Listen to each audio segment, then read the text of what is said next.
All right, everybody, we are at my 40-5, and when I made the review on this machine, I had some concerns about this hydraulic quick coupler, and I said if it was an issue, I would come back and give an update. So the machine currently has 350 hours on it. There was an issue, none of which is related to what my concerns were. Coupler's so far been great.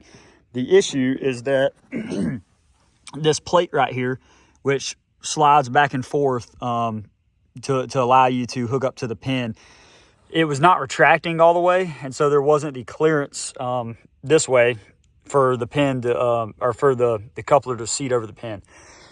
So give you the real quick down and dirty of what the fix was, and then I'll tell you a little bit more about how the coupler works and how we got there. So the quick fix is you've got right here and right there, from the front side looking that way, you've got two little ports. I'm gonna call them ports. I don't know what they're called, but if yours are like mine, they are probably completely jam-packed with dirt and mud.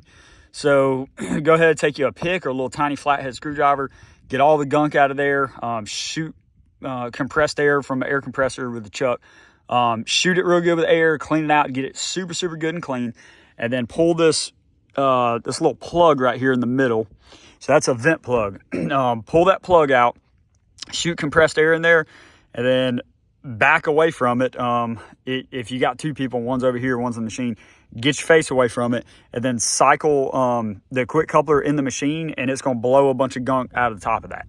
So how this thing works and what causes this, or what the issue was, is you've got a plate here, this top plate, and then you've got this lower plate.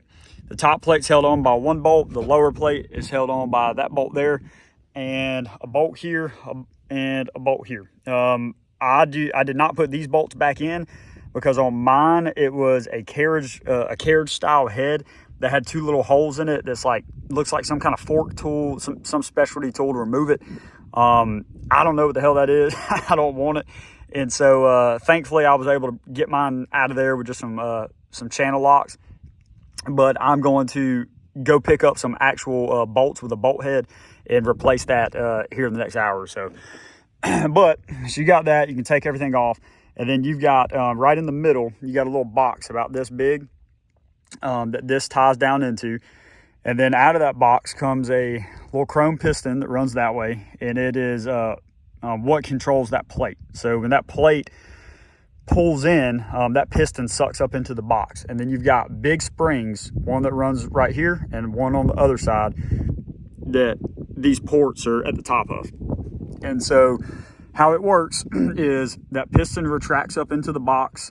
There should be nothing but air in the box, and so it sucks in, and then when you let off of it and you lose hydraulic pressure here, those two springs slam it back forward. What had happened is water got inside of the box, which not really a surprise to me. I mean, you think it'd be a little bit more sealed, but I do a lot of work in muddy stuff, and you know, this bucket and has been dipped down in creeks multiple times, pulling bottoms out and stuff. So not a surprise it gets put in water. So water got in there and it hydrolocked the piston. So having that little bit of pressure would not allow it to retract.